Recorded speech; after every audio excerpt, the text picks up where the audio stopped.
Komunikasi terapeutik pada orang dewasa dan lansia. Komunikasi terapeutik adalah keterampilan penting perawat untuk mendengarkan, memberikan informasi jelas, menunjukkan empati, dan membangun kepercayaan. Pada pasien dewasa, fokus pada pemahaman kondisi medis, keterlibatan dalam pengambilan keputusan, dan dukungan kepatuhan terapi. Pada lansia, terutama dengan penurunan kognitif, gunakan bahasa sederhana, pengulangan informasi, visualisasi, dan kesabaran. Simulasi memungkinkan mahasiswa mempraktikkan teknik ini, menghadapi tantangan komunikasi nyata, dan mengasah kemampuan interaksi yang adaptif dan humanis.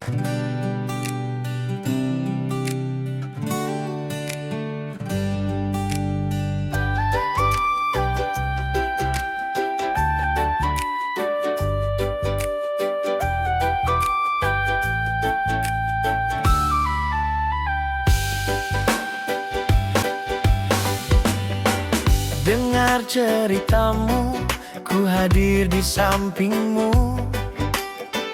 Ku sapa dengan hangat, tak menilai dirimu. Ku pahami rasa, ku ikut di hatimu. Langkah demi langkah kita lalui bersama. Dengar, sapa, peduli. Itulah komunikasi terapeutik. Empati dan kasih sayang. Bersama kita bangun kepercayaan.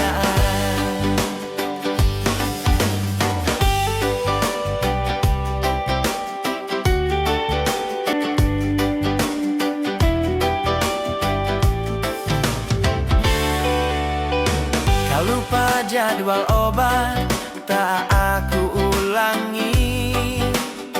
Kau cemas dan takut, ku tenangkan hati. Setiap kata sederhana, setiap langkah pasti. Bersama kita jaga kesehatan diri.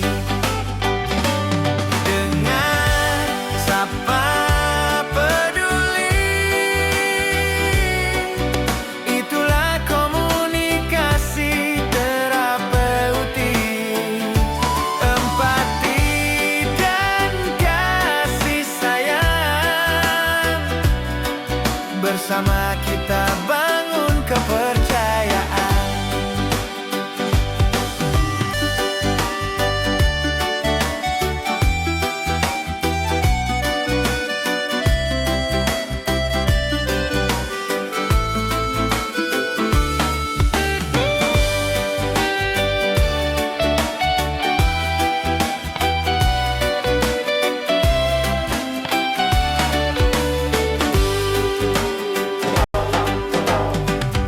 Dari dewasa hingga lansia,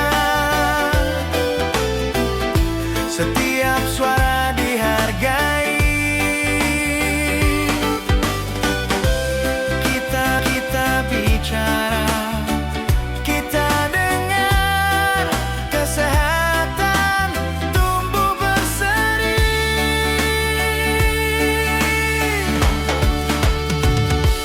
Dengar, sapa, peduli.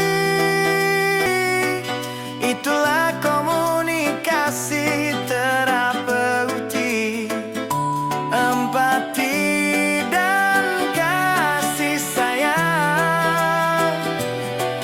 Bersama kita bangun kepercayaan.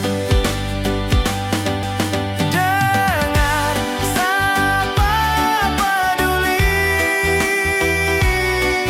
Itulah seni komunikasi terapeutik.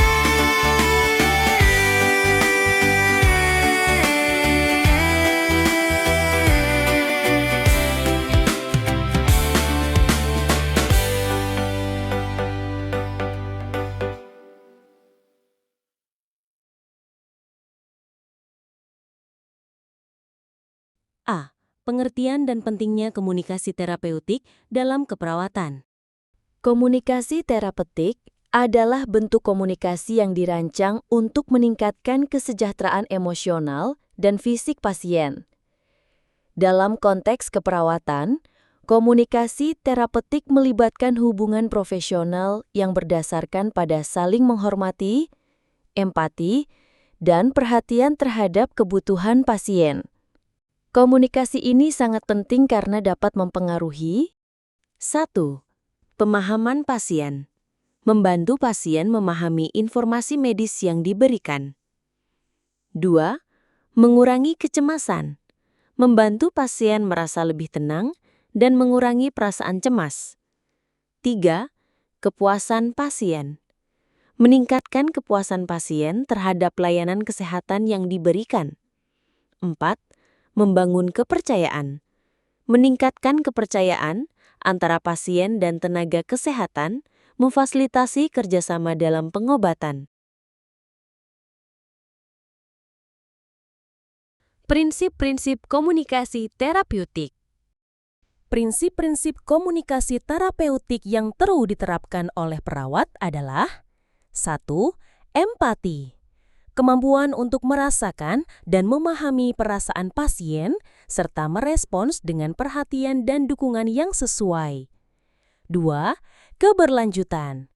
Komunikasi yang konsisten dan berkesinambungan yang menciptakan kepercayaan dan stabilitas dalam hubungan. 3. Keterbukaan. Kejujuran dalam memberikan informasi yang jelas dan mudah dipahami oleh pasien. 4. Penerimaan. Menerima pasien tanpa penilaian atau prasangka, memungkinkan pasien merasa dihargai dan diterima. 5.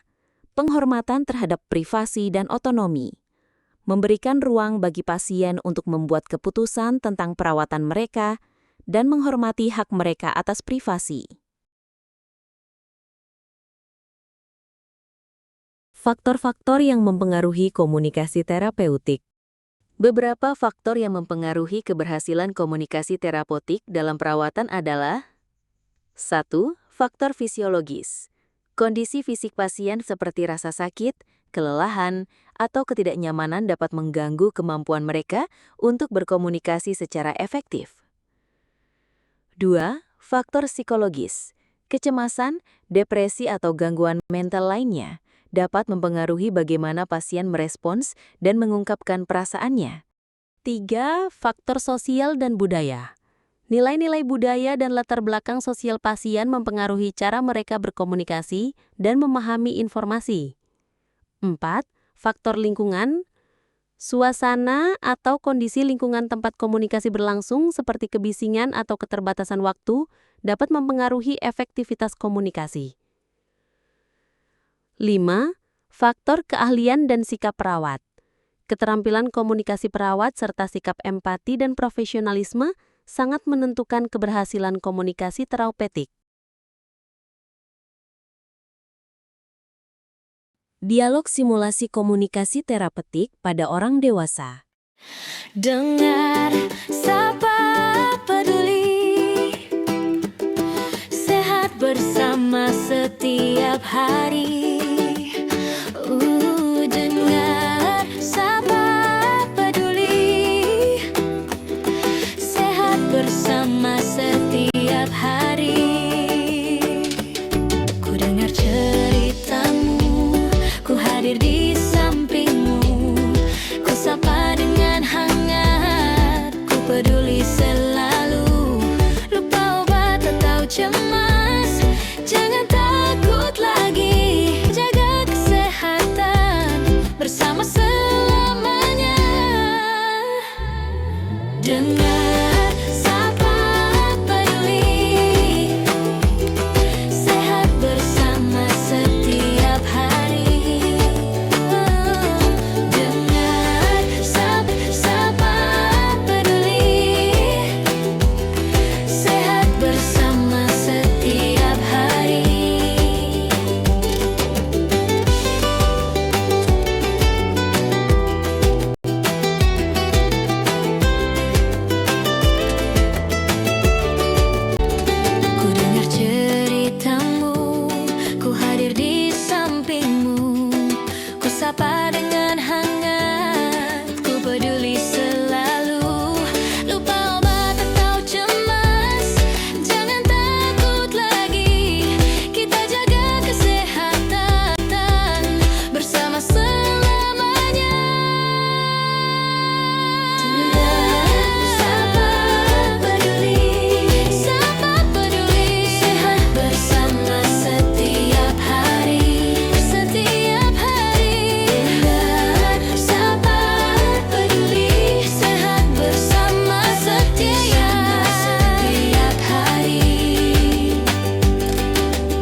Skenario lengkap pasien, nama pasien Ibu Sari, usia 52 tahun, riwayat medis, diabetes mellitus tipe 2, hipertensi ringan, keluhan, capek, khawatir gula darah naik, kesulitan diet, malas olahraga, cemas membaca hasil lab, dan khawatir komplikasi. Situasi 1. Kelelahan dan kekhawatiran gula darah. Selamat pagi Ibu Sari. Bagaimana kabar Ibu hari ini? Pagi Pak Agus, rasanya saya capek terus, dan kadang khawatir gula darah saya naik. Saya mengerti Ibu. Memang bisa membuat cemas ketika merasa lelah dan gula darah naik. Bisa ceritakan, kapan biasanya Ibu merasa paling lelah? Biasanya siang hari setelah makan. Saya juga bingung mau makan apa supaya gula tetap normal. Baik Ibu, rasa lelah setelah makan bisa dipengaruhi gula darah. Kita bisa mulai dengan mengatur porsi karbohidrat dan menambah sayur serta protein. Tapi saya sulit makan sayur setiap hari, Pak. Wajar Ibu. Kita bisa mulai dengan langkah kecil. Menambahkan satu jenis sayur yang Ibu sukai di setiap makan. Terima kasih. Saya akan coba, Pak.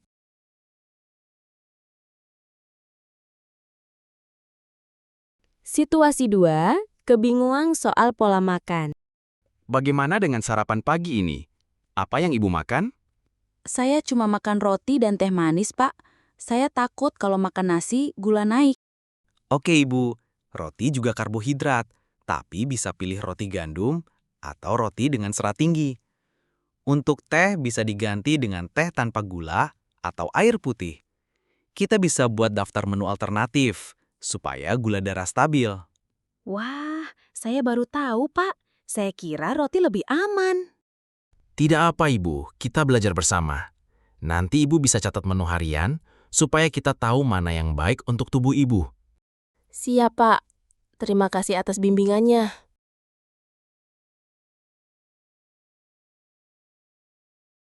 Situasi 3, malas olahraga. Ibu, bagaimana dengan aktivitas fisik? Apakah Ibu rutin jalan kaki atau olahraga ringan? Aduh, Pak Agus, saya males, capek, dan rasanya nggak ada waktu. Saya paham Ibu, memang sulit memulai olahraga, apalagi kalau capek. Kita bisa mulai perlahan, misalnya jalan 10 menit tiap pagi atau sore, lalu ditambah sedikit demi sedikit. Bagaimana Ibu? Mau coba langkah kecil ini dulu? Baik, Pak. Cuma saya takut kalau jalan tiba-tiba gula saya drop. Tenang Ibu, kita mulai perlahan dan selalu cek gula darah sebelum olahraga. Kalau aman, Ibu bisa terus menambah durasi jalan. Baik, Pak. Matur nuwun telah memotivasi saya.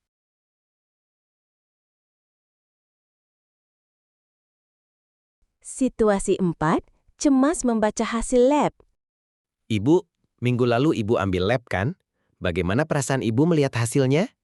Aduh, Pak Agus, saya panik lihat gula saya masih tinggi. Saya takut komplikasi.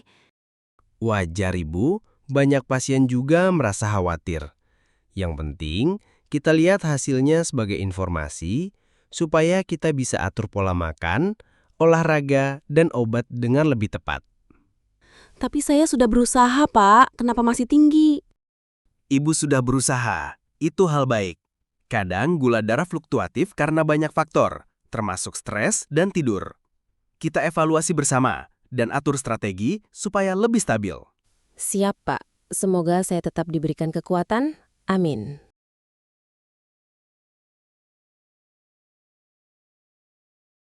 Situasi 5, menyusun rencana tindak lanjut. Ibu, bagaimana kalau kita buat rencana sederhana untuk minggu ini? Kita fokus 3 hal. Menu sehat, catatan gula darah, dan jalan kaki 10 menit setiap hari. Baik, Pak.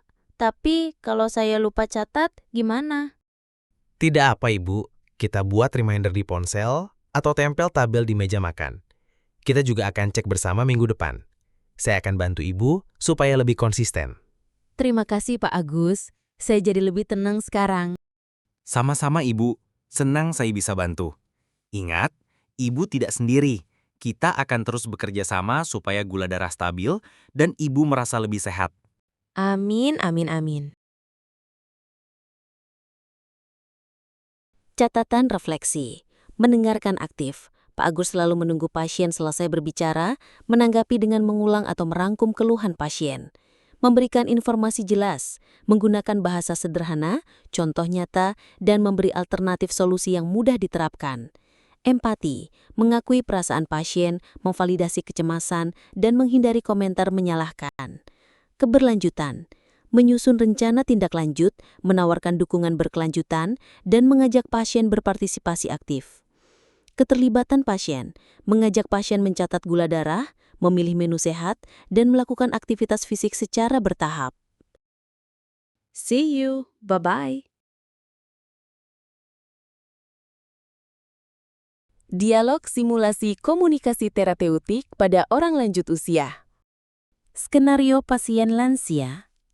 Nama pasien, Nyonya Fatimah, usia 78 tahun.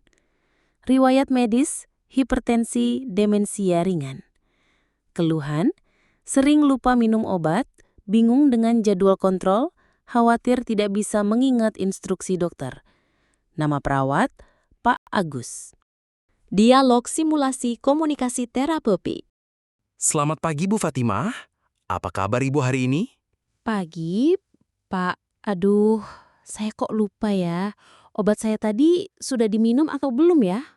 Tidak apa Bu, wajar kalau lupa. Apalagi kalau harus ingat banyak hal. Kita bisa cek bersama supaya pasti. Iya, saya jadi takut kalau salah minum. Tenang Bu, kita buat langkah sederhana. Nanti saya bantu buat tabel obat. Setiap obat akan ditulis waktunya pagi, siang, dan malam. Jadi Ibu bisa cek setiap hari. Saya ulang ya Bu. Tabel ini membantu Ibu mengecek obat pagi, siang, dan malam. Oh, begitu ya? Saya rasa bisa dicoba, Pak.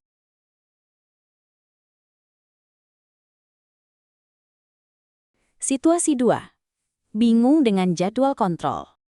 Bu Fatimah, minggu depan Ibu ada kontrol ke dokter. Ibu masih ingat hari dan jamnya? Aduh, saya lupa. Hari apa ya? Tidak apa, Bu. Kontrolnya hari Rabu jam 9 pagi. Saya ulang ya, Bu. Rabu jam 9 pagi. Bisa ditulis di kalender atau ditempel di kulkas supaya mudah diingat. Oh, Rabu jam 9. Baik, Pak. Saya tulis di kalender.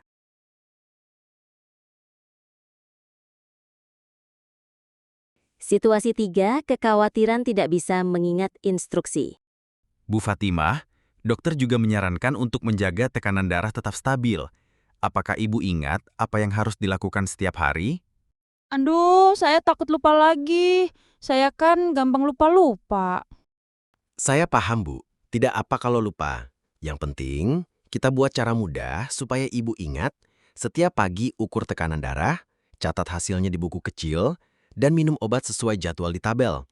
Saya ulang ya, Bu. Ukur tekanan darah pagi, catat, dan minum obat sesuai tabel. Oh, begitu ya.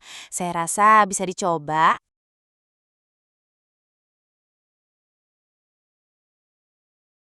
Situasi 4. Mengajak pasien berbicara tentang perasaan.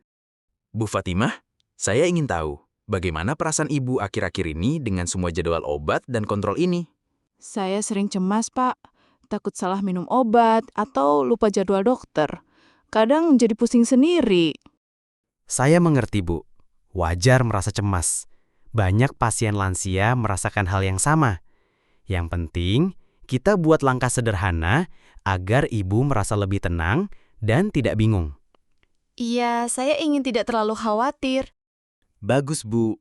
Kita bisa lakukan bersama. Tabel obat, catatan tekanan darah, kalender untuk jadwal kontrol. Dengan cara ini, Ibu bisa lebih mudah mengingat dan lebih tenang. Iya, semoga selalu ingat, Pak.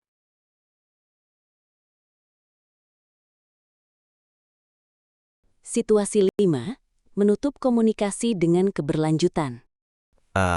Bu Fatimah, minggu depan saya akan cek lagi bagaimana Ibu menjalankan tabel obat dan catatan tekanan darah.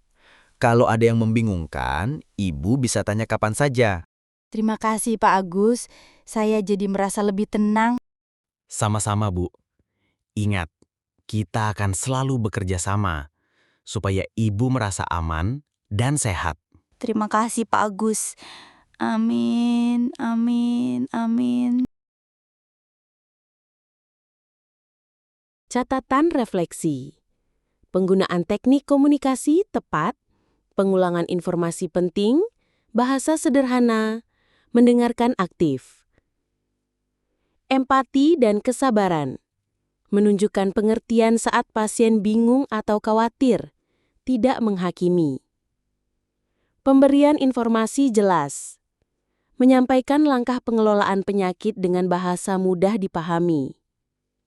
Keterlibatan pasien.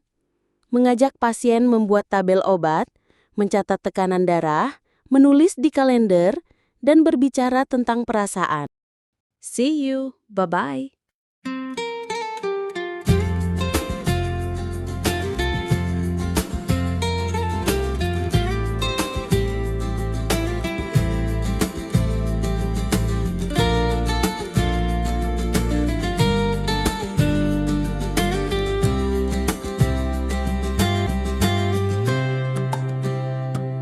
Ku dengar ceritamu, ku hadir di sampingmu. Ku sapa dengan hangat, ku peduli selalu. Lupa obat atau cemas, jangan takut lagi. Kita jaga kesehatan bersama selamanya. Dengar sapa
Simulasi komunikasi terapeutik pada lansia, versi dialog lebih interaktif. Skenario pasien lansia lanjutan. Nama pasien, Ni. Atimah. Usia 78 tahun. Riwayat medis, hipertensi, demensia ringan. Keluhan, lupa minum obat, kesulitan mengingat jadwal kontrol, marah frustrasi karena lupa, takut salah minum obat. Nama perawat, Pak Agus. Situasi 1. Pasien lupa nama obat. Bu Fatimah, tadi pagi ibu sudah minum obat apa saja? Aduh, saya lupa. Apa tadi obat saya yang warna merah itu atau yang biru ya? Tidak apa, Bu. Wajar kalau lupa. Mari kita cek tabel obat Ibu. Obat yang warna merah itu untuk tekanan darah, obat biru untuk jantung. Kita ulang lagi ya. Merah sama dengan tekanan darah, biru sama dengan jantung. Oh, sekarang saya ingat. Terima kasih, Pak.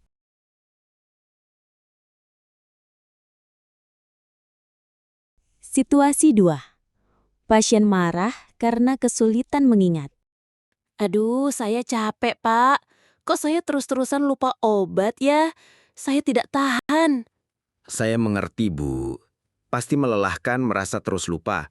Tapi kita bisa buat langkah-langkah mudah supaya Ibu tidak terlalu bingung. Mari kita coba bersama.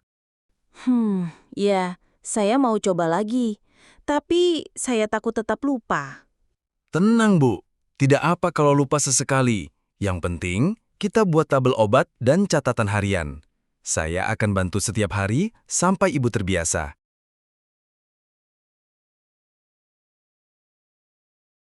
Situasi 3. Pasien tidak mau ikut kontrol.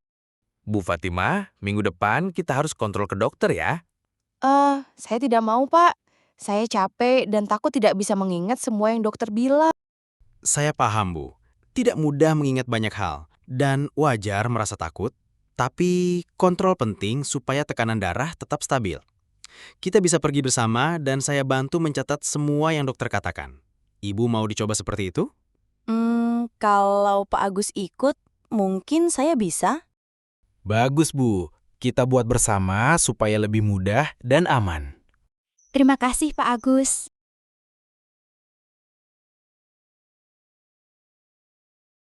Situasi 4. Pasien bingung dengan jadwal minum obat. Pak, saya bingung. Kapan ya minum obat pagi dan siang? Kadang saya minum 2 sekaligus.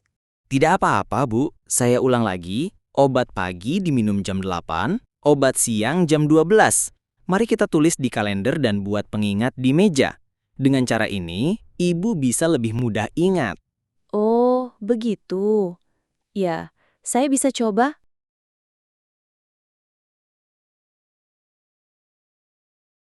Situasi 5. Pasien lupa mengambil ukuran tekanan darah. Bu Fatimah, bagaimana hasil tekanan darah hari ini? Aduh, saya lupa ukur. Saya terlalu sibuk tadi. Tidak apa, Bu. Yang penting kita tetap catat tekanan darah secara rutin. Saya ulang ya, ukur setiap pagi, catat di buku kecil, dan tunjukkan ke saya kalau sudah selesai. Besok kita mulai lagi, pelan-pelan. Baik, Pak. Saya akan coba besok pagi.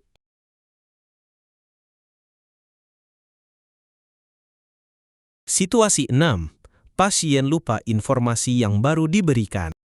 Bu Fatimah, ingat kemarin kita buat tabel obat dan catatan tekanan darah?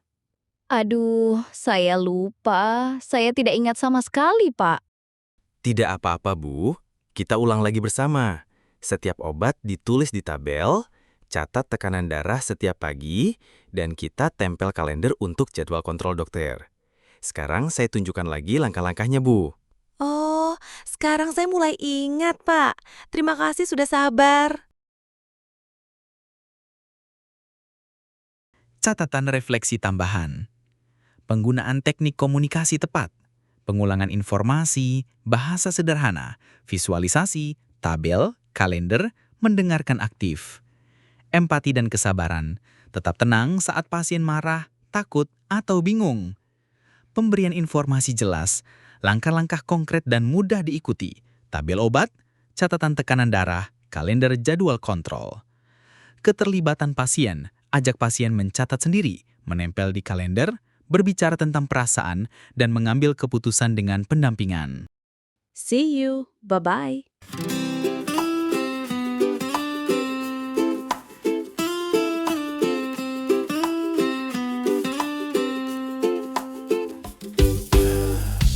Dengar ceritamu, ku hadir di sampingmu.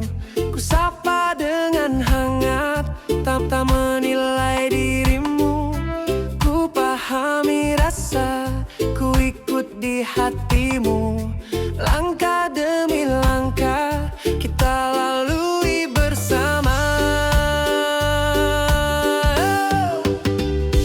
Dengar sapa peduli, itulah komunikasi terapeutik.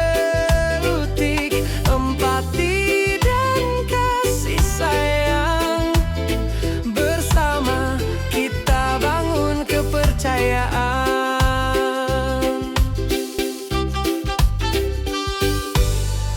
Kau lupa jadwal obat, tak apa ku ulangi. Kau cemas dan takut, ku tenangkan hati. Setiap kata sederhana, setiap langkah pasti. Bersama kita